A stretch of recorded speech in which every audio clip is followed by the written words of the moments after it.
Bom, tá faltando 1 minuto mais ou menos. No relógio de algumas pessoas já deve ser 10 horas, 9 horas, aliás. Bom, eu me chamo Sérgio, sou aí o produtor, criador e a cara por trás do Magias e Dragões. Para quem não conhece o canal Magias e Dragões, recomendo que se inscrevam lá no Facebook, Twitch TV, YouTube, temos Twitter também. Tá saindo conteúdo em quase todas as mídias todo dia. E o meu principal veículo é o Instagram, que foi através do Instagram que eu acabei vindo aqui para Cantina dos Heróis e tô dando essas aulas aí de Storyteller, que foi o primeiro sistema que eu joguei. E agora a primeira aula eu dei explicando como funciona o sistema, tá?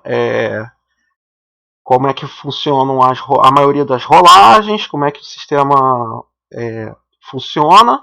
E nessa aula aqui eu vou falar sobre os vampiros, né? Vou contar um pouco da mitologia do Vampiro à Máscara e depois a gente vai partir para os poderes deles e os clãs, né? E como que funciona tudo dentro do sistema aí do Storyteller para você já sair mordendo pescoços por aí quando terminar a aula. Nessa aula aqui eu vou fazer um esquema um pouco diferente da aula que eu dei no Storyteller. Quando eu terminar um tópico eu vou abrir para perguntas, tá? Porque é um sistema um pouco... Ele é fácil de você aprender, mas ele é um pouco difícil de você dominar. Então tem algumas coisas que vocês podem ter alguma dificuldade com relação, principalmente à maneira como os vampiros funcionam nesse cenário aqui, tá? Então vamos lá. Começou tudo lá atrás, quando Caim matou Abel. Essa traição Deus fez com que ele recebesse várias maldições, né? E essas maldições ficaram até hoje para as suas crias. Todos os vampiros descendem de Caim, segundo o mito de criação do Vampiro à Máscara. Esse mito é verdadeiro? Não se sabe. Não existe uma confirmação. O livro Time of Judgment ele está disponível para vocês em português, traduções independentes, né? Se vocês forem lá e verem lá, vocês também podem encontrar ele no Storyteller Vault, tá? Se vocês forem lá e lerem sobre o Caim lá, eles meio que confirmam que foi isso mesmo que aconteceu. Mas vamos partir do pressuposto das especulações de que Caim pode ser simplesmente um mito e que os vampiros eles descendem de alguma coisa que eles não sabem o que é. Tirando toda essa parte mitológica, na prática, vampiros não podem andar na luz do sol. Eles precisam beber sangue para viver. Todo dia eles precisam gastar sangue para acordar.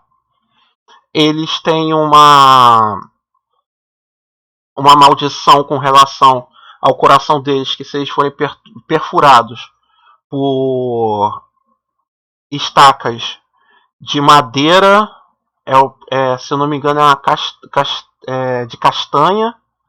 De castanha não, pinheiro, madeira de pinheiro. Eles ficam paralisados, tá? Eles entram num estado chamado topor, que é como se fosse um sono profundo, um coma, em que eles não podem fazer absolutamente nada. Eles ficam parados ali. Existem outras formas de o vampiro entrar em topor. A fome excessiva, quando o vampiro está sem ponto de sangue nenhum no seu organismo, ele pode entrar em topor. Ferimentos, um vampiro que recebe, além do nível de ferimento incapacitado, também entra em topor. E deixa eu pensar aqui se tem alguma outra forma de um vampiro entrar em topor. Por fatores emocionais. Um vampiro também pode entrar em topor por depressão. Tá? Então, o que acontece? A gente tem ali o vampiro um pouco diferente das lendas, né, que nós conhecemos, como por exemplo o alho. Tem alguns vampiros que podem ser fracos a alho e água corrente, mas isso são defeitos, né? São regras opcionais do sistema. Sim, sim. Mas isso tem a ver. O Fábio perguntou aqui, né? Se o Topor não inclui também a idade. Os antediluvianos dormiam por causa disso, não era? Então, um vampiro muito antigo, ele costuma ficar letárgico. E ele costuma também. Ele começa a perder a conexão que ele tinha com a realidade. Porque tudo que ele conhecia deixou de existir. Né? E ele como o vampiro está num corpo imutável, ele não consegue mudar, ele não consegue se adaptar aos tempos modernos, vamos dizer assim. A maioria dos vampiros que ainda continuaram na ativa, eles costumam ter uma força de vontade muito grande e costumam ser. Eles já eram adaptáveis, entre aspas, na época em que eles nasceram. Né? Mas a maioria dos vampiros não consegue. A vida eterna é uma farsa. A maioria dos vampiros não consegue viver por mais do que 300 anos. Todos eles acabam ou sendo destruídos, ou eles se entregam para o sol, ou eles entram num topor e nunca mais acordam. Tá? Porque a natureza deles é assim. Então, se alguém tiver alguma pergunta com relação à natureza dos vampiros, que isso é a primeira parte, para a gente poder partir para os clãs. Né? A questão da guerrena, vou perguntar para o Fábio. O Fábio perguntou, a guerrena é real? Então, cara, depende do narrador. Tá? Vou mandar logo a real. A guerrena pode ser real ou não, dependendo do narrador. Nas minhas crônicas, a guerrena é real. Já narrei com personagens, inclusive chegando ao Golconda. E na Crônica do Sol Negro, que eu narrei no canal do Fernas, um dos personagens chegou na Golconda. E ele fez por onde para fazer isso? Não é uma coisa fácil, tá? Normalmente, para o personagem chegar na Golconda, ele precisa ter humanidade 10 e precisa ter feito um sacrifício surreal, assim. Ter cometido um ato que é impensável. Você chega assim, não, peraí. Não é, como assim? Eu considerei, no final da crônica, quando eu estava narrando, né, que o personagem ele fez esse ato e ele merecia alcançar a Golconda. Mas a partir desse momento, quando o personagem alcança a Golconda, ele deixa de ser um personagem jogador. Na maioria das vezes. Depende muito da maneira como você narra. Eu narrei durante 5 anos, 5 não, mais de 10 anos, uma crônica em que tinha uma personagem na Golconda e a crônica foi foi muito legal, assim. Foi nesse mesmo cenário, né? Todas as crônicas que eu narro são dentro do cenário das crônicas do NTC. Se entregar para o sol é típico tipo suicídio? O Iorim perguntou. Sim. Se entregar para o sol é um ato de desespero quando um vampiro normalmente perde a conexão com a realidade, assim, perde a vontade de viver. Ele entra numa depressão tão forte que ele prefere continuar não existindo. Tá? Alguém tem mais alguma pergunta? Então vamos embora. Dou-lhe uma, duas, dou-lhe 3. Então, vou compartilhar a tela aqui com vocês. Tá? Para vocês verem o livro do vampiro. E nessa tela aí vocês eu vou botar na parte dos clãs para vocês irem vendo junto comigo, tá? Vamos falar dos clãs. Um pouco antes disso, vamos falar do Caim. Falar um pouco mais de Caim.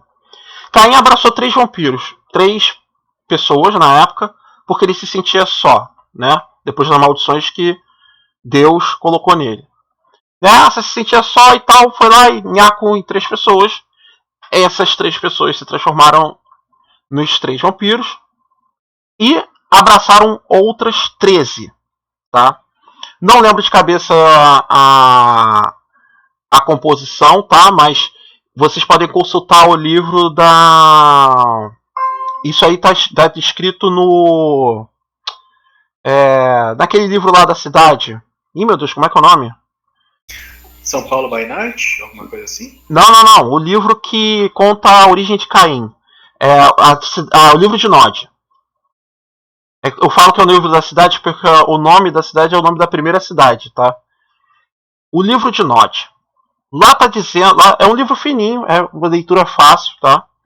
Lá tá falando como é que esses 3 primeiros vampiros aí, né, depois do Caim, abraçaram as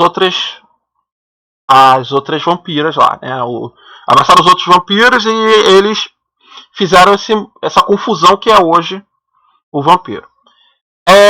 Uma das maldições que Caim recebeu foi da intriga.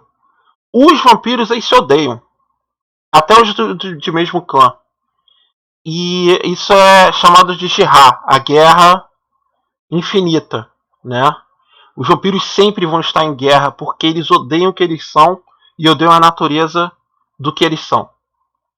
Por conta disso, né, é tão difícil de você ver círculos e que não exista problemas entre eles, né? Então, os vampiros eles são, por natureza, criaturas antissociais, mas eles precisam estar em grupo, né? Então, o Fábio fez uma pergunta aqui. Os clãs exóticos como Assamites, etc. Tudo aquilo é canon ou é opcional do mestre? Vou falar para vocês do canon da terceira edição, tá? E do V20, tá? Eu tô com o livro da terceira edição aqui aberto, mas é por uma questão de localização. Eu conheço esse livro muito melhor do que o V20.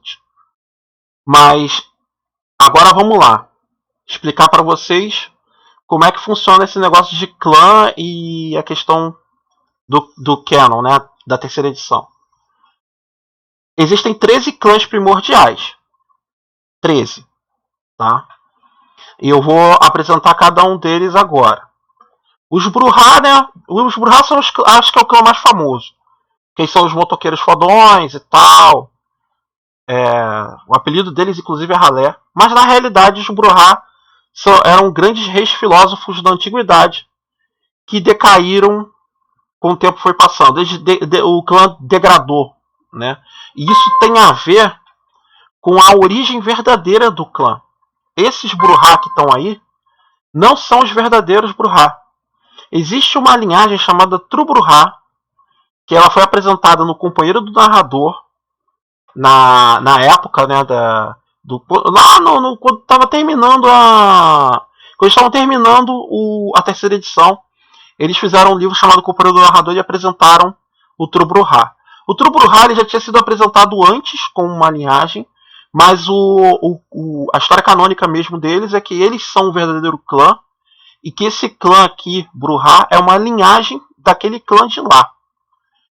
Inclusive, o defeito dos verdadeiros Bruhá é o contrário do defeito desse clã. Então, né, para você criar um Bruhá, as disciplinas do clã são rapidez, potência e presença. Aí as disciplinas são os poderes mágicos que um vampiro tem, tá? A fraqueza do clã Bruhá. Todo clã tem uma fraqueza adicional além de todas as maldições que ele recebeu. Essa fraqueza, ela é a fúria, né? Eles entram em frenesi muito mais fácil do que todos os outros clãs do livro, né? A dificuldade é 2 para os testes de autocontrole para não entrar em frenesi. Na verdade, para qualquer teste de frenesi, a dificuldade é mais 2. Aqui tá falando de Sabá e Camarilha, mas eu não vou entrar na questão das seitas não, tá? Vou falar dos clãs, vou falar da natureza dos vampiros. Os Gangrel. Os Gangrels eles são os vampiros selvagens, né? Eles são os vampiros que têm mais contato com a natureza, eles também são muito físicos. E eles são meio que os vampiros que se transformam em morcegos, lobos, né? Eles têm garras. Eles são outro clã, assim, acho que se colocar aí na preferência do povo, o Gangrel está em segundo lugar, né? Depois dos Brohá. As disciplinas de clã do Gangrel são animalismo, fortitude e metamorfose. E a fraqueza do Gangrel é que toda vez que ele entra em frenesi, a besta dele aparece nas feições dele. Então quando ele entra em frenesi, ele cria orelhas de gato. Depende do animal. O jogador escolhe um animal para ser a besta dele, né? E a besta, o que é? A besta é a coisa interior lá que toma o controle do corpo do vampiro quando ele entra em frenesi, né? Qualquer um dos dois frenesi, né? Tanto o frenesi, o Rotshrek, que é o frenesi do medo do fogo, e o outro frenesi, que é o frenesi da fúria, né? Essa besta para os Gangrels é um animal, e esse animal ele vai tomando forma nas feições do vampiro. Quando ele adquire 5 características, ou entre frenesi 5 vezes, né? O Gangrel perde pontos de atributo social, tá? Depende muito do narrador. Eu normalmente sempre tiro aparência, né? Mas o narrador pode decidir tirar carisma ou manipulação. Mas é sempre quando ele adquire 5 características, tá? desse animal. O Malkaviano, que são os loucos, né? Eles são tipo o Coringa, se você for pegar na cultura pop, tá? As disciplinas de clã deles são auspícios, demência e ofuscação. Como eu tinha dito anteriormente, eles têm uma perturbação. Essa perturbação dificulta tudo na existência deles. E eles sempre precisam ou abraçar essa loucura de vez, né? Por isso que tem tanta gente que se comporta quando pega um Malkaviano, fica 100% do tempo se comportando que nem louco.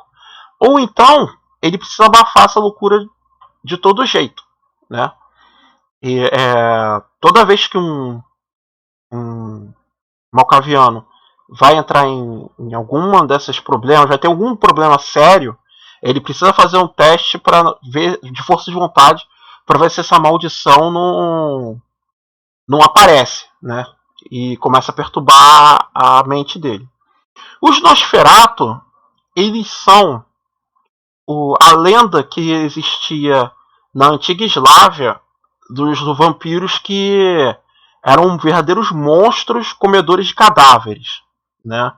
Eles são feios, carecas, têm dentes arreganhados, né, grandes. Quem viu aí o desenho pode ver que eles são bem feios mesmo, tá? Eles vivem em esgotos nas cidades e eles são os grandes negociantes de informações. O Nosferatu tem uma outra característica muito interessante que vocês podem usar na crônica de vocês, né? Os Nosferatus nunca têm lado. Eles podem pertencer ou se declarar pertencentes a uma seita, mas eles nunca ficam naquela seita 100%. Na verdade, como eles são grandes negociantes de informação, eles costumam pular de seita em seita buscando as melhores informações para sobreviver. O defeito do clã tá óbvio, né? Eles não podem comprar aparência de forma alguma. A característica aparência para eles é 0. Eles não ganham aquela bolinha, né? E isso pode ser uma vantagem, tá? Tem muito jogador que se aproveita desse fato de ele não ter aparência, soca todos os pontos em carisma e manipulação lá, e ele continua sendo um personagem social. Aí vem algum jogador e me pergunta, vem algum narrador e me pergunta, né?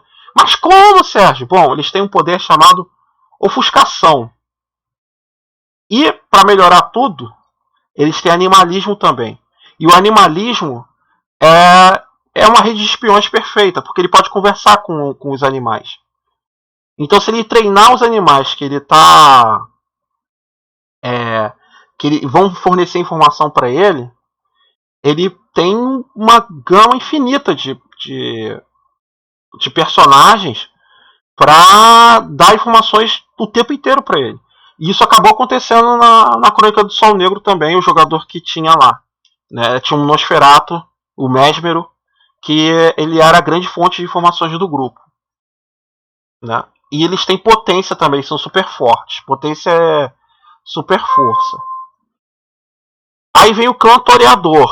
Os Toreadores, eles são os grandes artistas, né, desse universo do Vampiro à Máscara. Se eu posso fazer um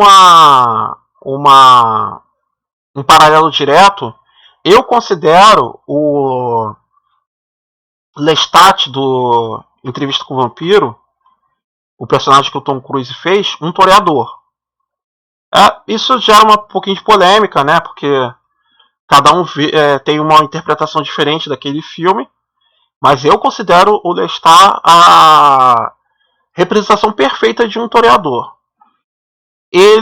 Os toreadores são excêntricos. Eles têm uma predileção muito grande para as coisas belas. Inclusive é o defeito do clã deles. Toda vez que eles veem alguma coisa que chama muita atenção deles, eles ficam paralisados. Né? Eles precisam ali gastar um ponto de força de vontade para poder agir e tal. E o pior é que isso não como é que diz, específico. O jogador pode ali definir que o personagem dele ele fica maravilhado por músicas belas e tal. Mas se passar uma mulher muito bonita na frente dele, ele pode ficar paralisado por aquela mulher. Né? É mais forte, é uma maldição terrível, né? Que pode te levar à ruína total. Né? As disciplinas do clã são auspícios, rapidez e presença. E, obviamente, os toreadores são os principais personagens sociais do Vampiro à Máscara. Né? Eles são a grande... Não é à toa que o livro tem a rosa, que é o símbolo do clã. Né? Eles praticamente estavam por trás da criação da Camarilha. Né? São eles, os Tremere e os Ventrue. Agora vamos para os Tremere. Né? Aqui eu estou apresentando os clãs na ordem do livro, então eles estão apresentando primeiro os vampiros da Camarilha. Os Tremere são os feiticeiros, são os vampiros magos que há um tempo atrás fizeram um ritual com um antediluviano dos salubres e eles se transformaram em vampiros. Né? Há controvérsias quanto a esse ritual, como que foi que isso aconteceu. Existe muita discussão por trás do cânone do Tremere, e muita gente tem aquele meme do Tremere não é clã, né? Muita gente fala isso, né? Até enfrentar um Tremere filho da mãe na sua frente, porque o clã apelão. Por quê? Porque eles têm uma disciplina chamada taumaturgia. Além de ser uma disciplina mais barata do que as outras, as linhas adicionais, né? A linha normal você paga como se fosse nível vezes normal, né? Vezes 5, que é do clã. As linhas adicionais é vezes 4. E normalmente os Tremere só com a experiência toda deles em taumaturgia. Então, eles costumam ter poderes estranhos para os outros vampiros e meio que surpreendentes também, porque os segredos do clã Tremere fica muito bem guardado entre eles. Raramente você vê um vampiro fora do clã Tremere que tem a taumaturgia dos Tremere. Ele pode ter feitiçaria samita, feitiçaria dos setitas, pode ter outras coisas. Mas dos Tremere é muito difícil. E eles têm também auspícios de dominação, para completar. Quer dizer, eles são precavidos com auspícios e eles costumam ter humanos que servem a eles por conta da dominação. O defeito do clã também ainda tem uma outra coisa. O defeito do clã Tremere é uma coisa que pode ajudar ele. Porque o defeito do clã é que todo Tremere ele é, como é que fala? Bem próximo de ter um laço sangrento com o seu mentor mais próximo. O homem mais próximo dentro da loja, que, entre aspas, tá? Os Tremere, eles são que nem lojas maçônicas. Eles ficam ali dentro de cabalas, né? E o líder da cabala costuma pegar todos os neófitos ali e dar sangue para eles ficarem um passo do laço sangrento.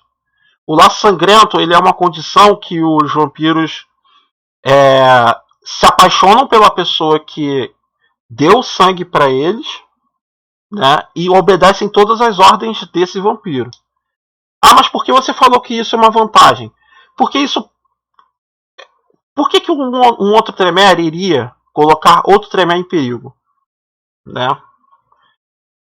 Só se esse Tremere for um traidor, né? Então vamos lá. Os Venturi são os nobres, os grandes líderes, os que são o topo dentro da camarilha, eles são o topo da liderança da camarilha e eles se consideram o topo dos vampiros também, né? Eles se consideram sempre os líderes, eles se consideram os de sangue azul, inclusive o apelido deles é esse, tá? Sangue azul. E normalmente eles são muito sociais e muito mentais. Eles costumam sempre estar um passo à frente de seus inimigos com relação às tramóias que estão acontecendo por trás dele. E eles sempre procuram não deixar com que essas tramóias se voltem contra ele. Os Tremere eles têm um defeito em que eles precisam escolher um grupo do qual eles vão beber o sangue. E esse grupo ele precisa ser restrito. Vamos dizer assim, eu só bebo sangue de mulheres. Pode ser. Eu só bebo sangue de repórteres. Também pode ser. Eu só bebo sangue de deixa eu pensar aqui. Crianças também. Ele precisa escolher qual é o grupo que ele se alimenta, né, para beber o sangue dele.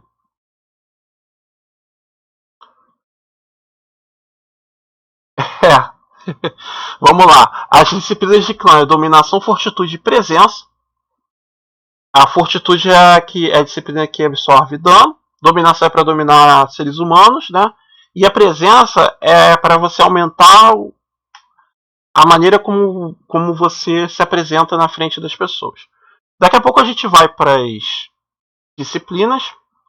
Aí eu falo para vocês como é que funciona. Eu acho que dá tempo da gente falar das disciplinas também. Aí vem o meu clã favorito, que são os La Sombras. Sim, eu tenho um clã favorito, que são os La Sombras.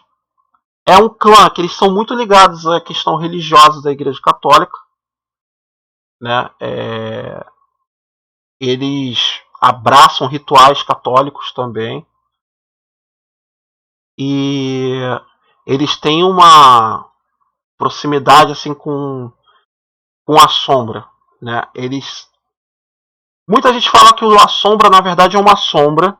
Ele é todas as sombras que existem, né?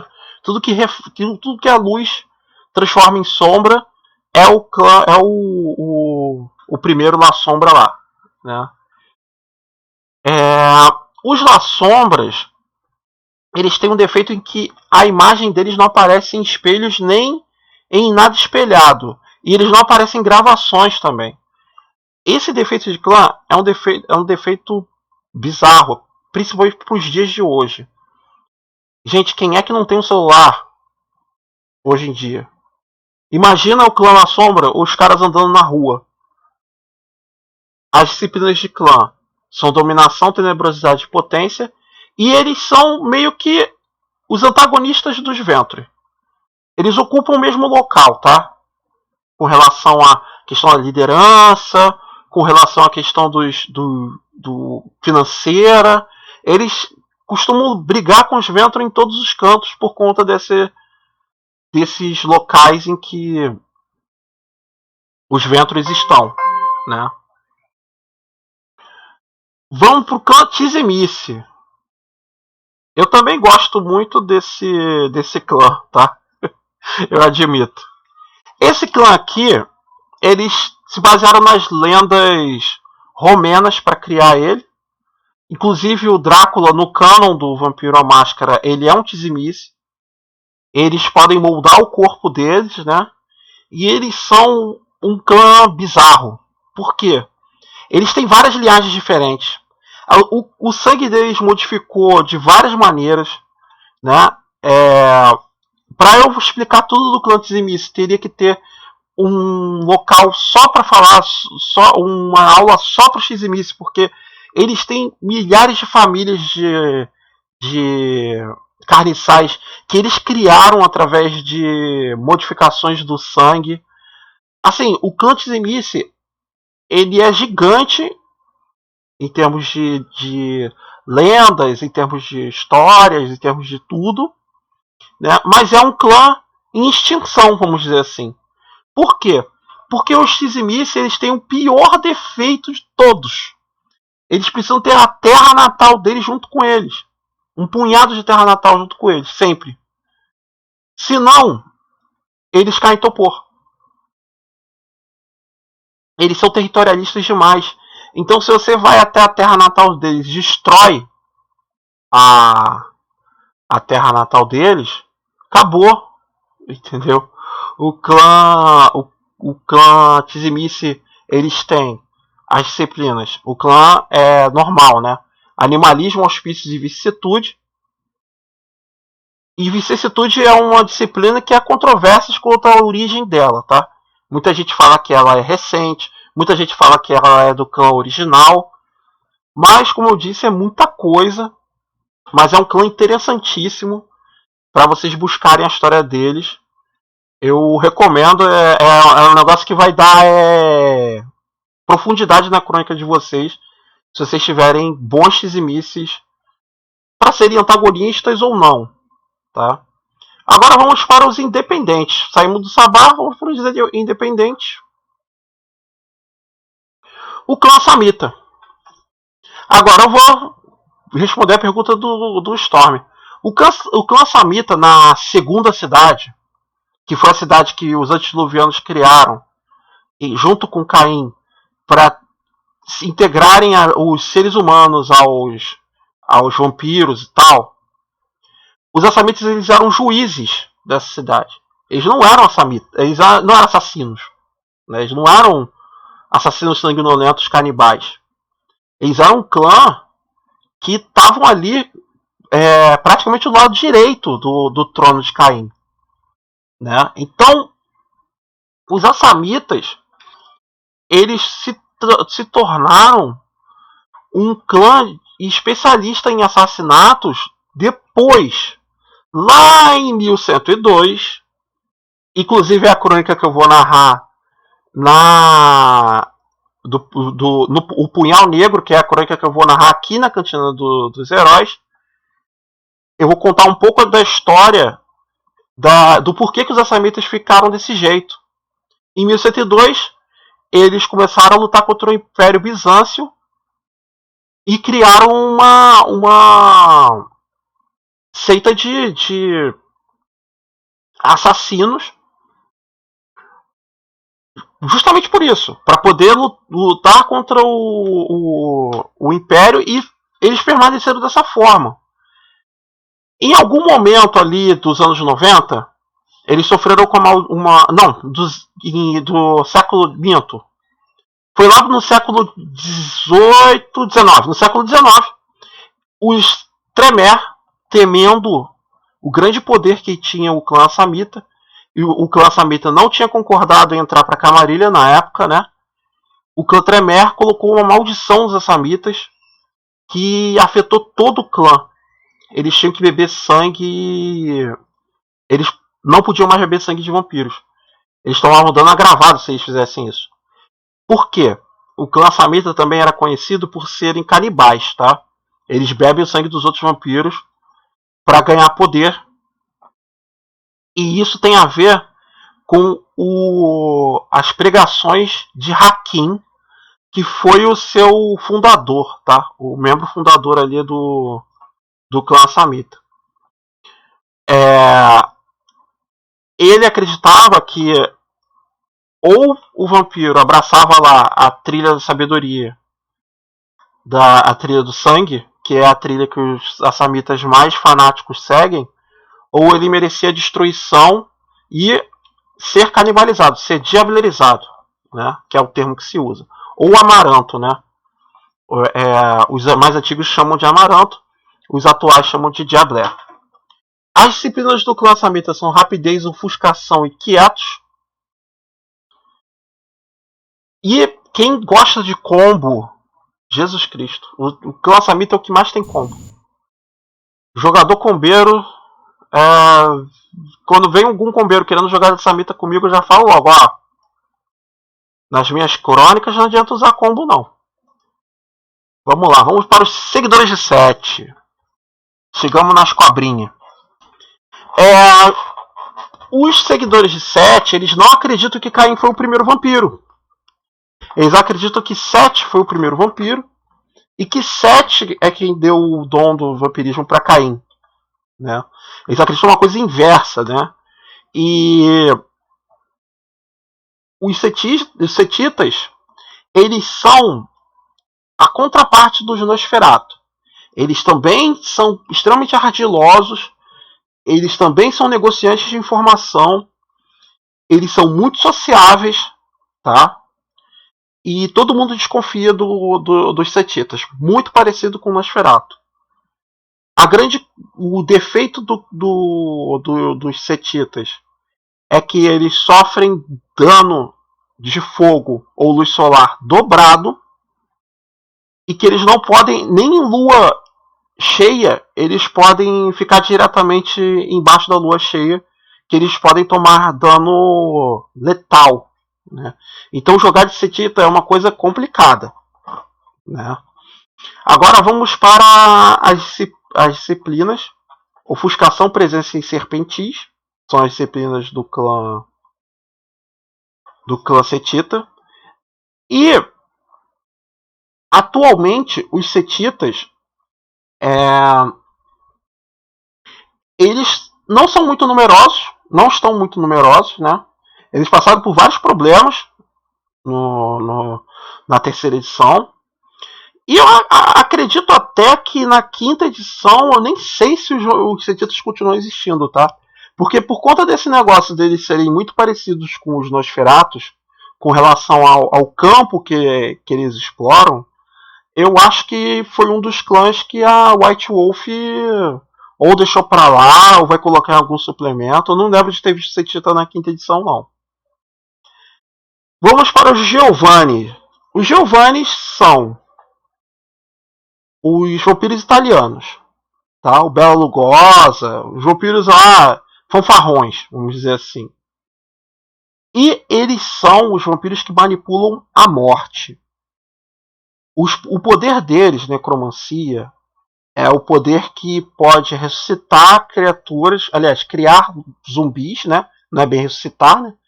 Criar zumbis, eles podem conversar com espíritos, eles podem fazer uma série de coisas com relação a pessoas mortas e a morte. É o clã que tá ali próximo disso daí. A necromancia é uma disciplina parecida com a taumaturgia. Ela tem várias linhas também. Aqui nesse livro eles só colocaram 3, se não me engano. Mas no livro do clã Giovanni tem muitas outras linhas lá. E tem, tem uma necromancia que inclusive é dos setitas, mas que foi roubada pelos Giovannis. As disciplinas que eles têm é dominação e potência, além da necromancia. E o defeito dos Giovannis é um dos piores defeitos do livro. Toda vez que alguém é mordido pelos Giovannis, acontece o contrário do que aconteceria com um vampiro. Quando o vampiro morde uma presa para se alimentar, o cara fica extasiado, como se fosse ele sente um prazer que não dá para descrever. Assim, não é que nem você fala, que nem ali que nem sexo. Não, não é a mesma coisa. Ele sente um prazer que não dá para você descrever muito bem. Que prazer seria esse? Mas o Giovannis, eles causam uma dor surreal. A pessoa começa a gritar, ou entra em estado de choque e morre. Sim, os Giovannis matam a maioria das pessoas que eles vão se alimentar. Ou então a pessoa começa a gritar, se espernear, tenta lutar de qualquer maneira para sair daquilo ali. Então os Giovannis, eles têm uma dificuldade muito grande nisso, por isso que eles têm uma legião de carniçais. Porque mesmo que o carniçal sinta essa dor, ele não vai conseguir bater no seu senhor, né? No cara que ele bebeu sangue. Então ele vai ficar ali, sentindo aquela dor imensa. A maioria dos carniçais Giovannis, pelo menos nas minhas crônicas, eu coloco que os caras são malucos, né? Eles são loucos. Eles não, pô, tu imagina, né? Toda noite ali, você sofrer uma dor dessa e não poder reagir, né? E não ter como reagir. Agora vem o Ravenous. Esse clã aqui são os ciganos. São os vampiros que são os malandrões, os ladrões. Eles, cara, se tem um Ravenous na sua mesa, ninguém vai confiar nele, porque ele vai te passar para trás. É simples assim. O clã Giovanni é um clã que está na essência deles fazer trambicagem, vamos dizer assim. Né? As disciplinas de clã deles são animalismo, quimerismo, que é uma disciplina de ilusão, né? E fortitude. Essa disciplina quimerismo em níveis altos, você pode inclusive achar que é real tudo que está acontecendo, pode sofrer dano, pode entrar em torpor. É uma disciplina bem apelona, mas é bem difícil de usar também. Não é fácil. E a fraqueza do clã Ravenous, que é o problema deles, né? Eles têm um vício, tá? E esse vício, eles precisam satisfazer esse vício toda noite, né? Esse vício pode ser o que você escolher, tá? Você pode escolher um vício qualquer, uma compulsão, alguma coisa que o jogador precisa fazer toda noite. Ou ele tem que fazer um teste de autocontrole para não fazer. Né? Mas não é muito aconselhável, porque toda vez que você passa nesse teste de autocontrole, vai ficando cada vez mais difícil de você controlar a sua compulsão. Então, acabaram seus clãs. Né? Se alguém tiver alguma dúvida, pode falar aí. Alguma dúvida com relação aos clãs? Vou para as disciplinas.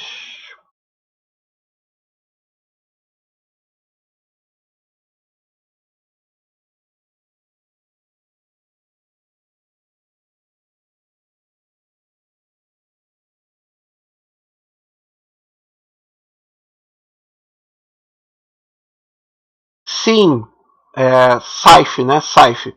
O não reflexivo dos Las Sombras inclui tudo que eles estão carregando. Tudo que eles estão carregando. Tudo que eles estão carregando não aparece em lugar nenhum. Isso pode parecer uma vantagem, mas imagina a situação bizarra em que você vai tirar uma selfie e o cara que está atrás de você não aparece.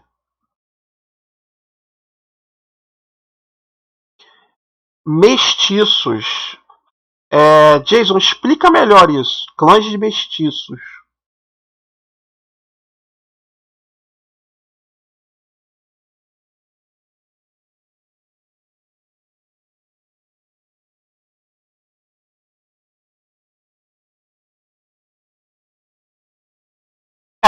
Os Kaitif não é clã, né? Eles são uma. Deixa eu explicar os Kaitifs, né? Pode acontecer de um vampiro não ser desejado. E esse vampiro não desejado, ele é largado. Isso, exatamente, largado, abandonado, perdido. Ele. Olha, não, canonicamente não. Canonicamente não. É possível um jogador criar um vampiro de 2 clãs? Não. No canon não dá. Tá? Mas eu posso fazer isso na minha crônica de vampiro? Sim. Tá? Inclusive, existem coisas no Storyteller que aconteceram principalmente no. Como é que é o nome? Tempo do Sangue Fraco. Né? Que fizeram modificações no sangue que foram inexplicáveis. Tá? Se você quiser colocar isso na sua crônica de um vampiro de 2 clãs, você pode colocar, tá? Como narrador. Se você quiser permitir um jogador fazer isso, também. Só que aí o conselho que eu te dou é o seguinte: pega a disciplina principal do clã que o jogador pega um clã base, tá? Vamos dizer que o jogador é um Ventre e quer que ele tenha um sangue modificado de Gangrel. Só um exemplo que eu tô dando, tá? Tô falando que todo mundo tem que fazer isso. Pega a metamorfose, coloca como disciplina dessa coisa aí, desse Frankenstein que você está fazendo. E o restante é tudo do Ventre, mas o defeito do Gangrel coloca também, tá? Por que isso? Porque é bastante apelativo o cara só pegar o poder. Pegar o poderzinho aqui fica. Não. Bota o defeito do clã. Inclusive é o que vai acontecer aí na crônica do Punhal Negro, tá? Os jogadores, eles são uma modificação do sangue, tá? Que os jogadores que vão jogar a crônica do Punhal Negro.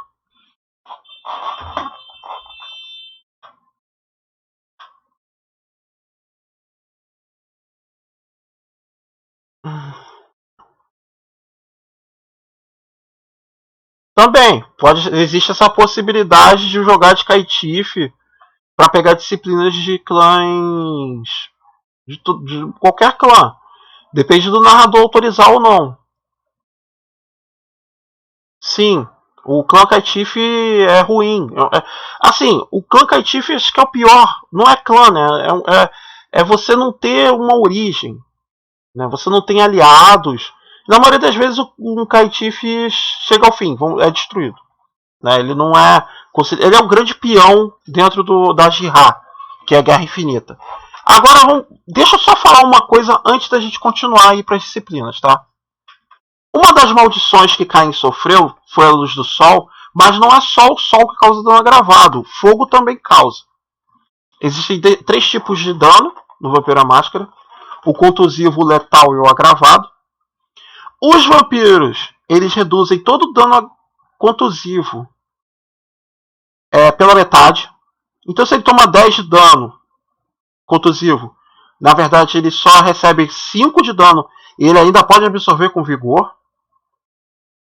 O vigor é uma das características. Quem tiver com dúvida com relação a isso, assiste a primeira aula, tá lá no YouTube do Magias e Dragões. Tá, Storyteller, né? Tudo que você precisa para jogar Storyteller. E o dano agravado, o vampiro não pode absorver com vigor, só com a disciplina Fortitude. E o dano agravado é um dano terrível pro vampiro. Por quê?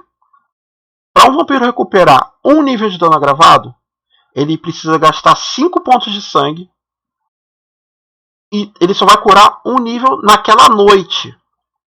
Ele só pode curar outros níveis de dano agravado gastando 1 ponto de força de vontade temporário e mais 5 pontos de sangue na noite seguinte.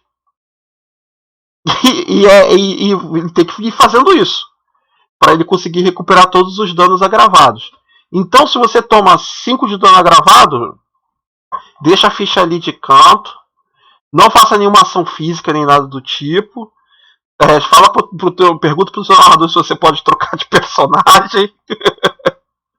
É bem punitivo. Esse sistema ele é bem punitivo para personagens puramente físicos, né? Por isso que eu sempre recomendo o jogador ter ali pelo menos alguns pontinhos em coisas como lábia, manha, para ele não ficar ele ser puramente físico e ele ficar um inútil durante as sessões porque tá cheio de dano agravado, né? Agora vamos para as disciplinas, né? Que aí eu falo das disciplinas e depois encerro a aula. Como é que funcionam as disciplinas no vampiro? As disciplinas vão de 1 a 9. Só que acima do nível 5 só pode pegar vampiros que não estão no livro básico do Vampiro à Máscara. Porque para você ter níveis tão altos de disciplina, nível 6, 7, 8 e 9, você precisa ter uma geração mais baixa. E agora eu vou explicar o que é a geração. A geração é uma característica que faz você... quanto mais pontos você tem nela, mais próximo de Caim você está. Como você só pode ter 5 e todos os vampiros começam na 13ª, você só pode começar até a 8ª geração no livro normal do vampiro. Na Idade das Trevas, você pode começar na 7ª geração, porque na Idade das Trevas você começa na 12ª geração. Então, para você comprar níveis acima do 5, é impossível, entre aspas. Para você conseguir diminuir geração, só existe uma forma no Vampiro à Máscara: cometendo a Diabré. Tá? Qualquer outra forma não é canônico, tá? Para você diminuir geração. Não faz parte do canon do Vampiro à Máscara. Você pode ir ali na sua crônica ter outras maneiras de diminuir geração, tá? Nada te impede, o jogo é seu para você jogar com seus amigos e se divertir com eles. Mas na regra geral, apenas dessa forma. Você só pode diminuir a geração se você beber o sangue de um vampiro que seja de 7ª geração para você ter nível 6, de 6ª para ter nível 7 e por aí vai.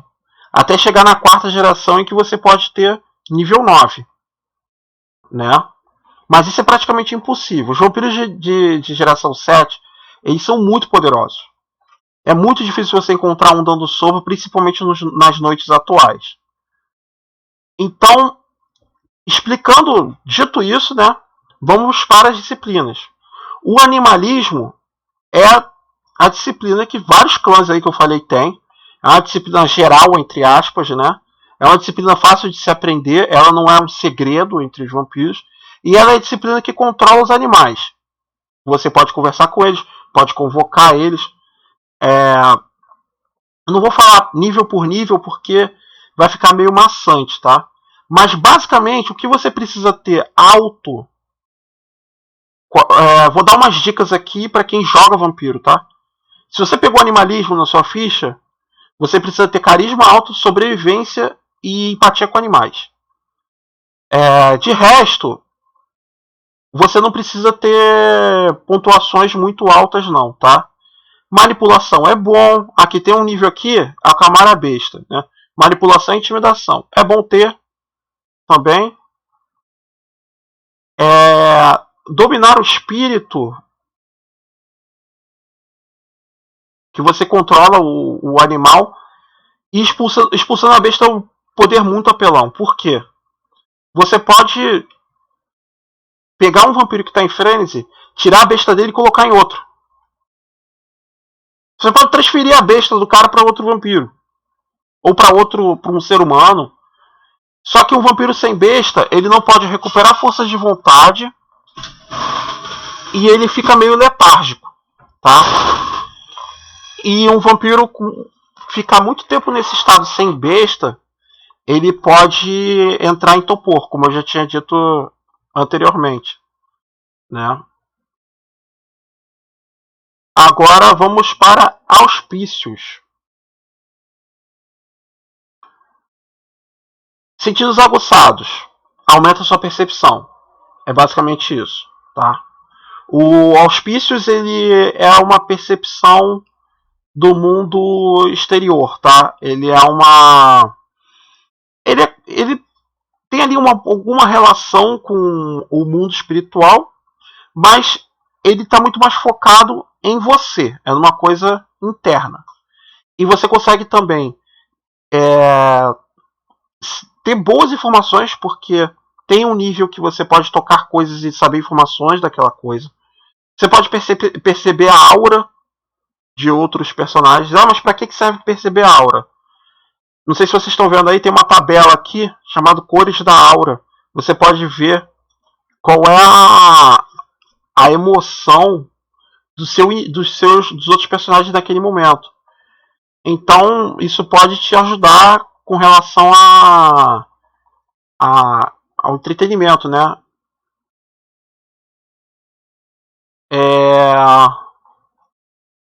Telepatia. A telepatia, você não é uma conversação, tá? Você manda imagens para outras pessoas. Essas imagens o cara pode interpretar da maneira que ele quiser, tá? Mas mesmo assim é útil, é um poder útil a telepatia. E a projeção psíquica, você sai do seu corpo e vai passear por aí em forma astral, tá? Se você conseguir passear por aí em forma astral sem ser percebido, é uma coisa muito boa, porque você consegue também capturar muitas informações interessantes, já que você está praticamente andando invisível por todos os lugares. E você não é sólido, então você pode atravessar paredes, entrar naquele cofre que ninguém sabe o que tem lá do outro lado e tal. Rapidez é a capacidade de fazer ações físicas mais vezes por turno. Cada nível que você tem em rapidez te dá mais uma ação. Só que você precisa gastar sangue para usar rapidez. Então, assim, ela é uma disciplina muito boa, mas que custa muita coisa para um vampiro. Quimerismo. O quimerismo, ele é a disciplina da ilusão. Quanto mais níveis você tem em quimerismo, mais a sua ilusão é real. Até chegar no nível da cruel realidade, que é a capacidade de você fazer com que um seu inimigo acredite piamente naquilo que ele está vendo, ouvindo, cheirando. Você pode jogar o cara numa Matrix temporária, vamos dizer assim, né, numa realidade criada por você.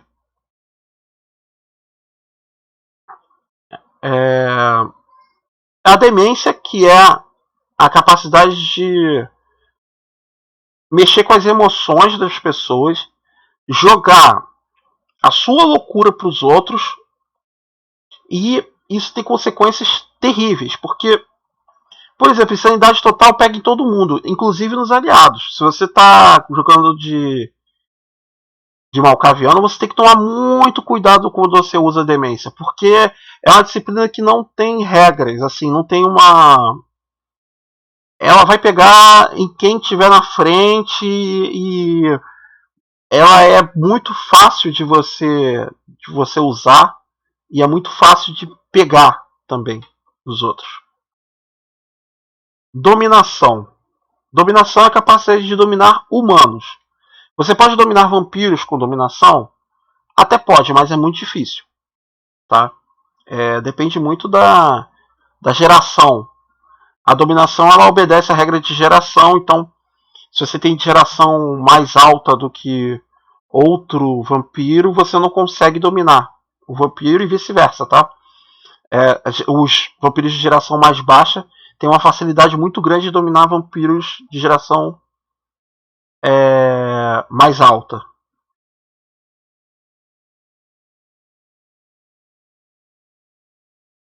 Inclusive tem um nível aqui que quem for narrador é interessante de usar, porque a possessão, o vampiro, você pode dominar o corpo de alguém, tá? E nessa de dominar o corpo de alguém, você pode usar inclusive disciplinas vampíricas através da possessão. Então, assim, é muito interessante, tá? É uma parada muito interessante para vocês usarem nas suas crônicas, inclusive com relação aos capangas, vamos dizer assim.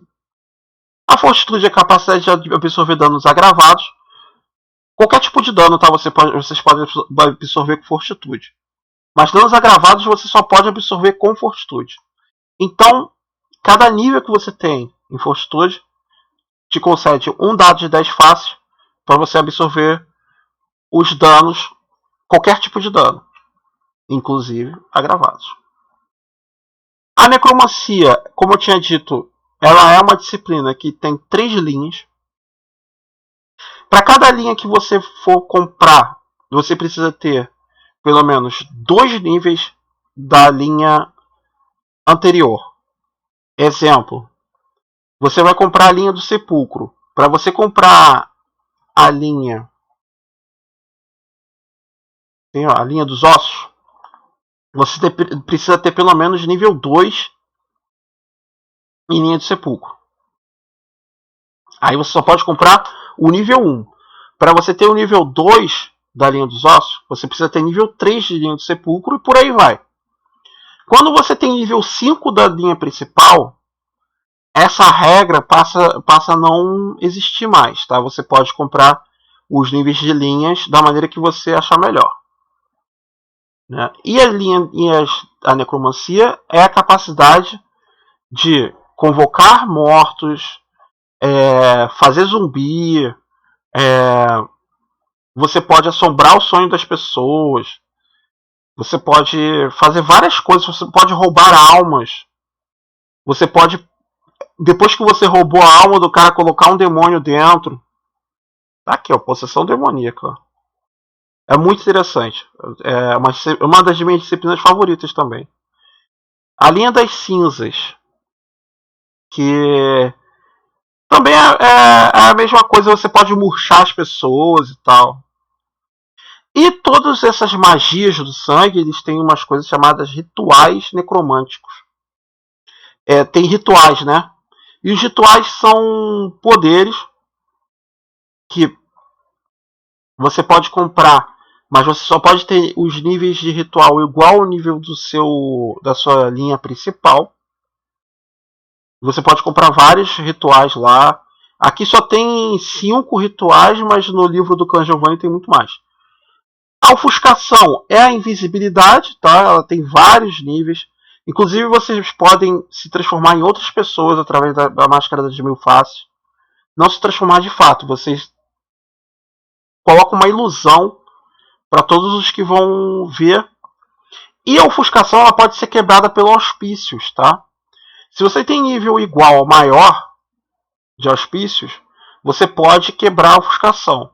Se você tem nível igual, precisa ser feito um teste resistido entre os dois. Entre o auspícios e a ofuscação. Se você tem nível mais alto de auspícios, a ofuscação não funciona. Se você tem nível mais alto de ofuscação do que auspícios, os auspícios não funcionam.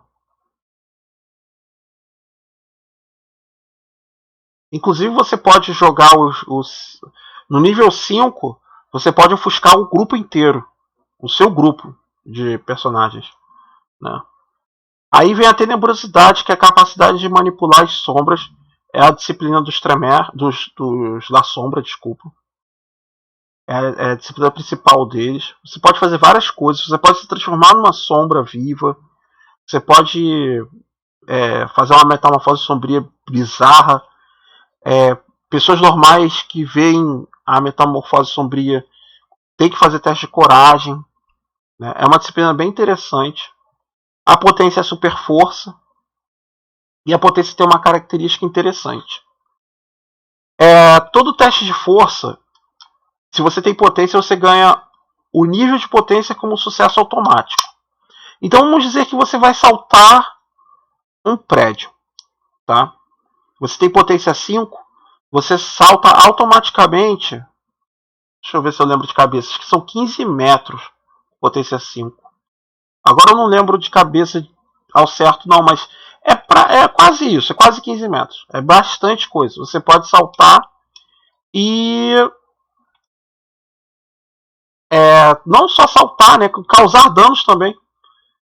Você pode causar um dano bem alto, tá? Com potência. A presença. Presença é você chamar a atenção das pessoas, que inclusive no nível 5, para alguém fazer uma ação contra você que te desagrade, você precisa gastar um ponto de força de vontade. E precisa testar coragem. E a dificuldade é igual carisma ao seu carisma e intimidação. Então, assim, ela é uma disciplina muito útil. Você pode convocar os outros para sua presença, com presença. E dependendo do número de sucesso, o cara pode estar do outro lado do mundo, que ele vai vir correndo o mais rápido possível para sua presença. Né? É bizarro demais. E a metamorfose, a capacidade de se transformar em animais, você pode se fundir com a terra, você pode ver no escuro com metamorfose, é a disciplina dos gangrel. Né? E você pode se transformar em névoa também. É a disciplina das lendas vampíricas, né? O Quietus. O Quietus, ele é a disciplina dos assamitas, e é a disciplina que você pode... A disciplina é perfeita para assassinatos, né? Ela tem vários níveis diferentes e todos os níveis fazem coisas diferentes também. Depois, quando vocês quiserem dar uma olhada, vocês olhem com calma aí. É uma disciplina muito boa, muito forte, e ela é um segredo do clã, do clã Samita.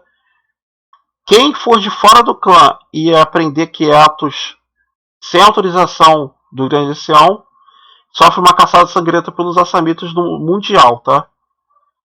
Aí tem o Serpentis, que é a disciplina dos setitas, que vai transformando eles em serpente, né? Aí vem a Tamaturgia, que como eu tinha dito, é uma feitiçaria do sangue. A Tamaturgia tem várias linhas, obedecem à necromancia, é parecido com a necromancia, naquilo que eu tinha falado. Tem que comprar a linha principal, depois ir comprando as linhas secundárias, terciárias e por aí vai. Eita, voltou tudo o livro aqui. Mas tá terminando, tá terminando. Ih, desculpa, meu cachorro latiu. Ele tava deitadinho aqui, quietinho no meu quarto, ele resolveu fazer confusão, sabe? A penúltima disciplina tem rituais também. Depois vocês olhem com calma no livro, tá? E a vicissitude, que muita gente fala que é uma doença do sangue, é a disciplina principal dos Tizimis atualmente. E acabou. Acabaram as disciplinas. Com a vicissitude você pode moldar o sangue, pode se transformar em sangue, pode fazer outras formas. E acabou. Né? Essas eram as disciplinas. E os clãs. Alguém tem alguma dúvida?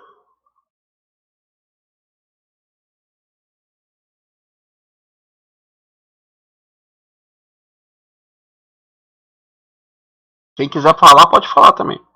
Não tem problema.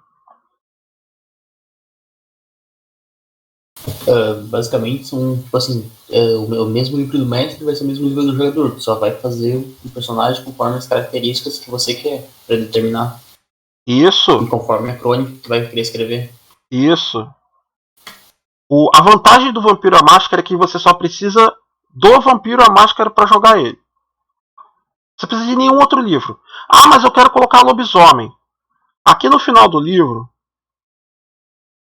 pelo menos da terceira edição, tem. Eu acho que nos outros tem. Tem o bestiário, tá? Tem o bestiário. Finalzinho do livro, ó. Rato, porco, javali.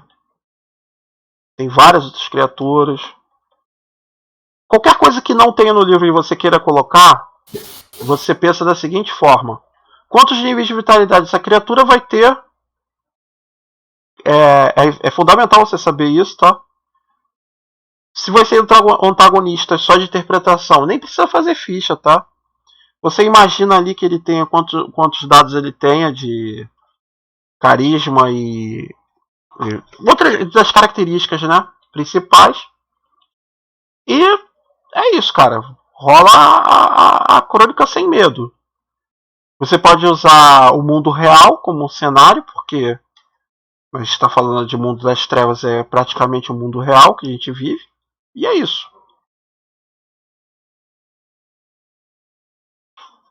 Você pode fazer em qualquer lugar também. Pode fazer em qualquer parte do mundo, qualquer parte do planeta. A crônica que eu narrei foi em São Paulo, a do Sol Negro. Ela se passou em São Paulo. Você, se quiser jogar fora do Brasil, você pode jogar da maneira que você achar melhor.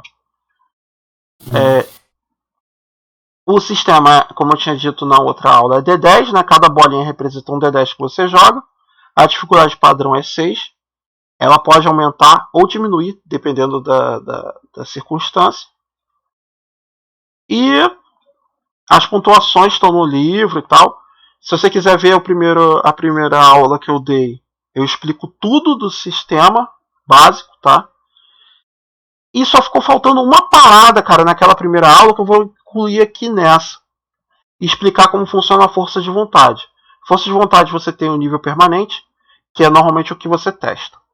E você tem um nível temporário, que é o que você gasta para ganhar um sucesso automático em algum teste qualquer. O narrador precisa autorizar esse gasto de força de vontade, tá? Às vezes, você como narrador pode não querer que o jogador gaste força de vontade naquele momento. Ou achar que não faz sentido, tá? Eu vou gastar força de vontade para encontrar alguma coisa na internet. Dependendo, você pode até deixar. Mas é meio estranho. É meio esquisito. Mas a ideia da força de vontade é isso. Você ter uma característica ali em que você pode se apoiar, né? E eu acho que é isso. Eu acho que deu pra entender, né? Como é que funciona o vampiro, né? A parte de fã, tudo sim, meu. D10. As disciplinas é que assim, pelo certo, para ter uma coisa completinha, bonitinha, tem que falar uma de cada vez, todos os níveis, e explicar para que elas servem, tá? Não dá para fazer isso numa aula só, entendeu? Tem que fazer em várias aulas, né? Eu não sei quando vai ser a minha próxima aula, então eu dei uma passada geral ali nas disciplinas para vocês entenderem mais ou menos para que serve cada uma. Para depois vocês ver todas para ter ideia, né? Tu vê todas para ter uma ideia do que tu pode fazer. Sim, para depois vocês pegarem o livro e já, essa disciplina aqui serve para controlar animais, que é o animalismo. Aquela disciplina ali serve para controlar humanos, que é a dominação. Então, assim, só dei uma passada geral, mas vamos ver. Em breve, talvez eu retorne aí para falar só das disciplinas. Eu quero também falar das seitas, né? E como usar essas seitas na crônica também. Eu não vou falar só das 3 principais daqui do livro, tem outras seitas também muito interessantes para você usar em várias crônicas. Então é isso, galera. Acho que a gente pode ficar por aqui, né? Alguém tem alguma dúvida a mais? Alguém quer falar alguma coisa? O livro, tipo assim, complementos que você conseguir achar. Tem diversos, assim. Tem muita coisa. Então vamos lá. Você quer uma recomendação de quais livros que você... Que eu posso ler, tipo assim, que nem a história de Caim e Abel ali. Tem toda essa coisa. Tem nesse livro só. Livro de Nod. Livro de Nod. Livro de Nod. Você ali tem a base de toda a mitologia do Vampiro à Máscara, tá?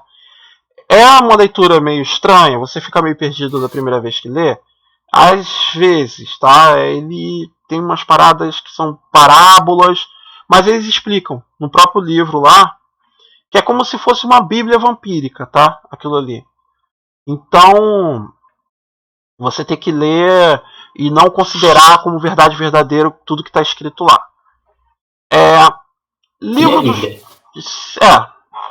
Livro do jogador, né? Do Vampiro à Máscara, terceira edição. Se você quiser ler o V20, pode ler também. Eles atualizaram ali algumas questões. O V20 é muito grande, tá? É um livro que tem uma penca de linhagens, uma penca de disciplinas. Mas eu não tô desrecomendando, não. Tô até recomendando. Se tem algum clã que você queira se aprofundar mais, pega o livro do clã. Você escreve assim, livro do clã tal. Para você dar uma olhada. Tem vídeos no YouTube muito bons, tá? Sobre o universo do Vampiro à Máscara. Até no próprio canal do Ferdas mesmo ele fez uns vídeos lá bem curtinhos. Bem interessantes para falar de cada um dos clãs. Eu ainda estou para fazer uma série no meu canal também sobre os livros, sobre o Vampiro à Máscara em si. Tá? Mas eu comecei por aqui, pelas aulas. Depois eu estou querendo fazer dos clãs do Vampiro, baseado nas leituras que eu vou fazer dos livros de clã. Faz muitos anos que eu li. Eu já li todos os livros de clã, mas faz muitos anos já. Eu estou querendo dar uma relida e eu vou aproveitar para dar essa relida e mostrar lá no meu canal também. Deixa eu ver um outro livro maneiro. Companheiro do Narrador. Procura Companheiro do Narrador do Vampiro à Máscara. Tá?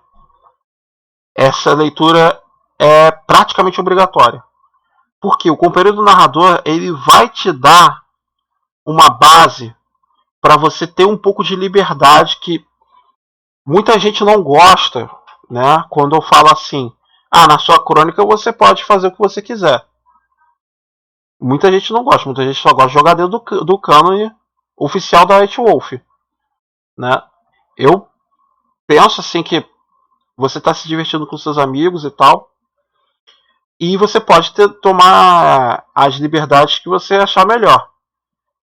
Agora eu vou para uma questão sobre o porquê de eu estar falando isso.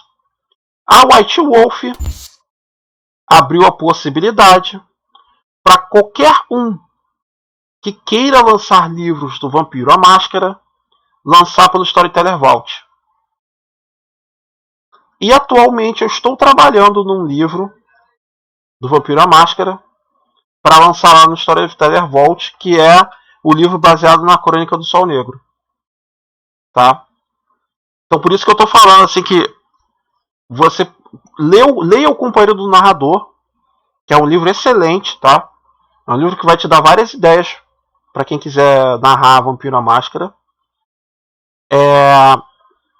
E depois pensa no carinho nisso que eu estou falando da questão do Storyteller Vault, porque eu fiquei feliz quando eu vi que eles deixaram na mão dos fãs, vamos dizer assim, a terceira edição do Vampiro à Máscara e tal. Inclusive você pode fazer as modificações que você quiser, lançar o livro lá, entendeu? E ainda cobrar, tá? Você ainda pode botar o livro por algum valor lá. Não estou dizendo que as pessoas vão comprar o seu livro não, tá? Mas é a realização de um sonho poder chegar lá e publicar um livro pela própria Storyteller, né? Os próprios caras lá vão. Você vai estar lá no site deles lá. Muita gente tem feito isso, né? Inclusive o pessoal de São Paulo aí fez, São Paulo by Night, foi dessa forma, né, que eles fizeram.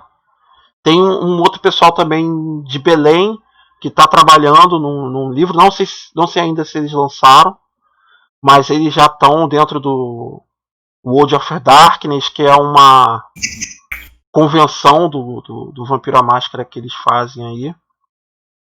Mas é isso, cara. É se divertir, rolar dado, fazer tua mesa aí de vampiro, fazer o pessoal se matar entre si.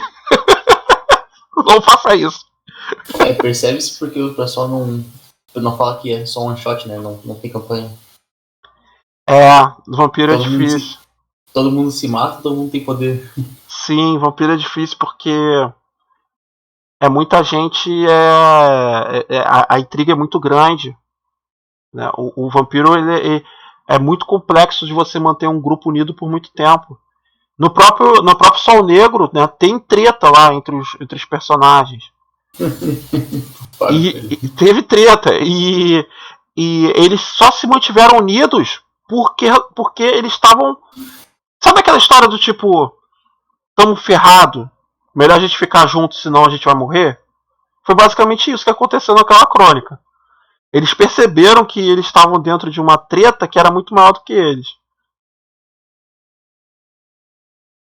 É uma ideia muito interessante essa. Tu pode falar, Fábio, se quiser. Certo, uma vez eu vi, porque a minha maior crítica do Vampiro, pelo menos no pouco que eu joguei, é que o livro ele não dava um guia de como você narrar uma campanha. E aí, como o pessoal ficava meio que, o príncipe manda, o príncipe manda, o príncipe manda, o pessoal se revoltava. Aí uma pessoa sugeriu que, como na verdade vampiros são muito raros, acho que tem um vampiro para cada não sei quantos mil pessoas. Ele fez umas contas, ele decidiu que uma cidade como São Paulo tinha 10 a 15 vampiros, na verdade. E aí ele deu a sugestão de, ao invés de você deixar o pessoal largados a mando de um príncipe, você fazer eles serem os príncipes de cidades pequenas e terem que se juntar para manter a máscara. E aí você deixa uns neófitos debaixo deles justamente para eles sofrerem o que o mestre sofre. Ah, nossa. A ideia é sensacional, cara. A ideia é sensacional, sério mesmo. Porque... Eu só doei na origem para poder falar. Mas era de um... Foi a primeira vez que eu vi alguma coisa com sentido pro vampiro de campanha. Assim, vamos lá. Né? Talvez seja bom falar nessa aula isso, como um recado final. O que eu faço quando eu tô narrando? Para manter o grupo unido, eu coloco um inimigo em comum deles, tá? E faço com que o background deles mantenha essa união de alguma forma. E conforme esse inimigo em comum vai fazendo coisas contra eles vão ficando cada vez mais unidos por uma necessidade de sobrevivência. É isso que eu faço nas minhas crônicas, né? Mas é difícil fazer isso? Às vezes não. Às vezes o cara colocou ali amor verdadeiro. Aí o amor verdadeiro desse personagem pode estar ligado a um outro personagem da mesa. De alguma forma. Pode ser a irmã do outro personagem da mesa. Pode ser uma pessoa que cede sangue. Pode ser o rebanho de um outro personagem. Mas isso vai causar mais treta ainda. Sim e não. Se esse amor verdadeiro foi sequestrado pelo vilão, por exemplo, os dois vão se unir para tentar trazer esse personagem de volta. Entendeu? É mais ou menos assim que eu faço, né? Mas esse negócio de você dar os cargos principais da camarilha para os jogadores também é muito interessante. Faz com que a mesa meio que virar a mesa, né? Por exemplo, o ventre da mesa ser o príncipe, o restante ser a primigênia, vamos dizer assim. E ter um jogador, o Bruhá da mesa, ser o xerife da cidade. E você vai colocando as questões da cidade. Por exemplo, invade um grupo do Sabá na cidade e começa a causar um caos. Tem um grupo anarquista que não quer mais obedecer o príncipe. Tudo isso você pode colocar como questões para os jogadores resolverem. É muito interessante essa ideia. Acho que eu vou pegar, vou roubar. Bah, na cara dura assim. Vou roubar. Tá gravado, inclusive, vai pro meu canal no YouTube. Eu não quero nem saber, eu vou roubar. Ai, ai. É pra ter o crédito pra sempre. Foi o Fábio Storm que deu a sugestão. E passando apenas os conhecimentos. Eu não lembro o blog de onde eu ouvi isso, não. Senão eu falava agora. Ah, beleza. Não, mas isso eu já tinha. Vou falar sério agora. Eu já tinha pensado em algo parecido, mas eu nunca tive a oportunidade de aplicar, tá? Eu sempre quis fazer uma crônica em que os jogadores começassem ali dentro da crônica e depois virassem o poder estabelecido e a crônica continuar a partir dali, né? É como se fosse temporadas de série. Na primeira temporada todo mundo um monte de bostinha que chegou ao poder de alguma forma e depois na segunda temporada mostrando todos o porquê do príncipe ser aquele desgraçado, né? Mostrar que não existem decisões fáceis, entendeu? Só que no Sol Negro não foi possível. Eu pensei em fazer isso no Sol Negro. No Sol Negro não foi possível fazer, infelizmente. Né? Mas então é isso. Amanhã vou estar ao vivo pelo Facebook na página do Magias e Dragões. Eu vou narrar a crônica do Punhal Negro, que é essa doideira aí que eu fiz, que lá eu explico, né? Os Assamitas fizeram uma modificação sanguínea e eles querem meio que serem o próximo passo na evolução dos vampiros. O Fernas vai estar lá, vai jogar, vai ser meu jogador, né? De novo. Vai ter dois jogadores iniciantes. Não, um jogador que eu nunca joguei com ele, tem um jogador iniciante. Vai ser uma crônica da Teia dos Punhais. Tu conhece a Teia dos Punhais, Fábio? Você que já jogou Vampiro aí. Não. Ih, rapaz, a Teia dos Punhais o bicho pega. O negócio é tenso lá. A Teia dos Punhais é um grupo de assassinos que... Nossa, eles só fazem bobagem no mundo.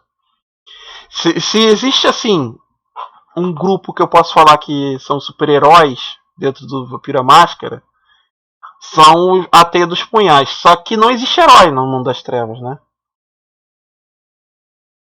Como não existe herói no Mundo das Trevas, você já começa a pensar, né? Então, tá. A Teia dos Punhais é uma organização secreta dentro do clã Assamita. Uma questão. Diga. Não tem caçadores de vampiros, Vampiro à Máscara? Alguém Tem. está atrás dos vampiros? Tem. É muito legal. Tem. E os caçadores de vampiros são um problema sério, principalmente para Camarilha. Porque, por mais que exista uma campanha de negação da existência dos vampiros, de vez em quando um caçador de vampiros consegue provar de alguma forma que vampiros existem, né? Isso é uma quebra de máscara. Normalmente morre muita gente quando isso acontece. Né? Não só vampiros, tá? Morre muita gente mesmo. E os caçadores eles têm um potencial muito grande de causar problemas muito sérios. Porque eles podem andar de dia, né? Se um caçador de vampiros descobre o refúgio de um vampiro, é the end pra esse vampiro. Não tem nem muito como você bloquear a vinda dele, não. Você sentar e chorar. Porque ele vai usar a luz do sol, ele vai usar todos os recursos, vai usar fogo, se ele souber que fogo causa dano agravado, você tá ferrado também.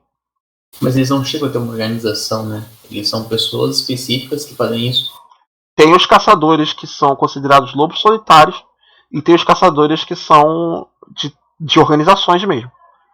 Organizações. O livro do Kelly, né? A Companhia do Mestre, narrador, ele traz esse tipo de coisa, traz uma história. Tem. Se você quer mais sobre caçadores, tem 2 livros que eu recomendo. Caçadores Caçados, tá? E Hunter the Reckoning, que no Brasil, não sei se eles traduziram, Caçadores à Revanche. Eu vou escrever aqui. Hunter, que é o livro dos caçadores. Assim, esse livro do Hunter, os caçadores têm poderes. É parecido com o vampiro, tá?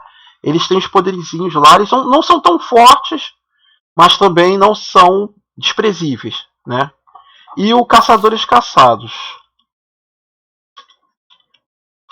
Inclusive, acho que Caçadores Caçados tem bastante gente que joga isso. Que joga como Caçador de Vampiros. É bem interessante, é bem legal, mas não é minha preferência não. Dos sistemas do Storyteller, o que eu tô jogando mais atualmente é Lobisomem. Lobisomem é sensacional, tá? Recomendo para todo mundo aí. Que não jogou Lobisomem, pega o Lobisomem e joga. Lobisomem é muito bom. Ganhou um lugarzinho no meu coração. Comecei a jogar recentemente o Lobisomem. E o Vampiro, lógico, né? O Vampiro foi o meu primeiro RPG que eu joguei pra valer. Antes eu tinha jogado a D&D. Mas o Vampiro foi o RPG que me transformou em RPGista mesmo, né? E o outro sistema do Storyteller que eu recomendo... Olha, eu vou falar a verdade pra vocês. O Mago eu já até joguei, tá? Mas joguei muito pouco. Eu ainda quero pegar o Mago pra narrar. Eu nunca narrei Mago, mas em breve eu devo estar narrando aí o Mago. Por causa desse cenário que eu tô fazendo o livro, né? Que eu tô fazendo, desse cenário. Provavelmente o Mago vai aparecer aí também, nas minhas lives e tal. Acho interessante, mas acho muito difícil de ler. O livro eu tive algumas vezes que eu tive dor de cabeça dentro daquele livro, porque os caras estavam... Eles capricharam na maconha quando eles foram descrever aquele troço, pelo amor de Deus. Tem umas paradas do Mago que eu não entendi até hoje. Eles capricharam na LSD então, meu querido. Não, o Mago é tenso. Mago é tenso. É tenso. Então é isso, gente. Acho que deu, né? Alguém tem alguma dúvida? Alguém quer perguntar alguma coisa? Estamos aí. Aproveita enquanto eu não encerro a aula aqui.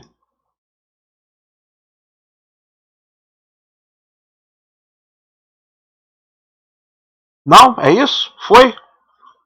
Então, galera, muito obrigado aí pela participação aí, pelas perguntas. Foram perguntas muito boas. Não sei quando vai ser a próxima aula, porque o horário de quarta-feira tá meio disputado aí. Vamos ver como é que vai ser. E é basicamente o horário que eu tenho. Mas na próxima aula eu quero trazer as disciplinas, tá? Falar um pouco das seitas, na verdade. Falar das seitas. Falar das seitas que estão fora do livro desse vampiro aqui. E para trazer conteúdo aí do vampiro e tal. Eu acho que vai ser talvez a última aula, tá? Porque falou das seitas, falou das disciplinas, aí a gente já parte para uma questão mais dos clãs individualmente falando, da história deles, como eles surgiram e tal. Tudo isso vocês podem encontrar individualmente em cada clã, tá? Mas muito obrigado aí por tudo, né? E inscrevam-se no Magias e Dragões. Nós agora somos parceiros aí da Amazon, né? Temos aí link de afiliado. Quem quiser comprar alguma coisa na Amazon, fala comigo que eu mando o link para vocês, né? Inclusive o manual de raças do Tormenta tá R$16, R$16,90. Ah, mas é o Tormenta antigo. Eles já disseram que vão lançar o manual de conversão, então o livro vai continuar valendo, né? Tem Temos PagSeguro e PicPay, para quem quiser dar alguma doação, né?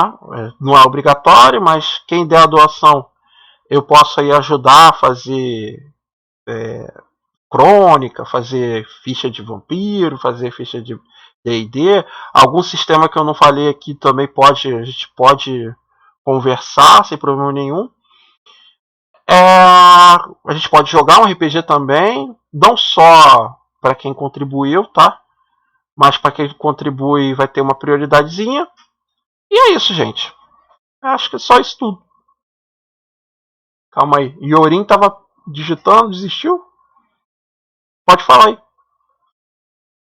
Não, eu agradeço a aula só. Ah, valeu. Não. Eu que agradeço aí a vocês e até a próxima. Boa noite para todos e bom descanso. Atualmente.